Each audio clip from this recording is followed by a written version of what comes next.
à Madame Sylvie Guillaume, pour 2 minutes. Nous serons tous d'accord, et il ne peut y avoir aucune ambiguïté là-dessus, pour dire que la lutte contre le terrorisme est un combat partagé pour lequel l'Union européenne doit prendre toute sa part. Mais il est tout aussi fondamental pour nous, parlementaires européens, de nous assurer que les droits des citoyens européens, et en particulier le droit à la protection des données personnelles, est respecté.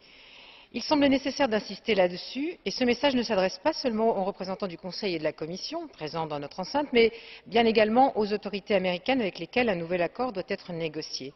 Plus spécifiquement, je souhaite pour ma part souligner un point qui figure parmi les exigences fondamentales du Parlement européen. Il s'agit de la question de la rétention des données par les autorités américaines.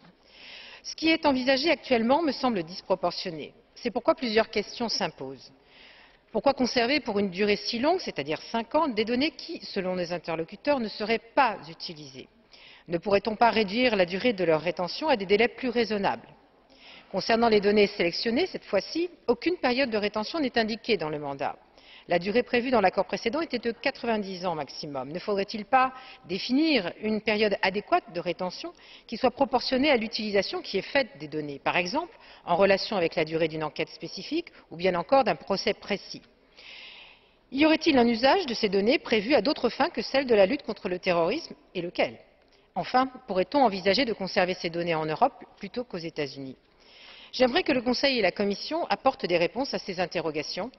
Ce point est en effet crucial. Le Parlement européen ne tergiversera pas là-dessus et il est donc essentiel que le Conseil, lorsqu'il adoptera le mandat de négociation de la Commission, en tienne expressément compte. Je vous remercie.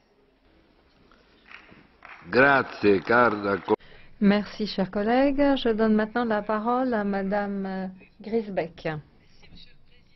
Madame le commissaire, mes chers collègues, un pas très important a été franchi il y a 2 mois en refusant cette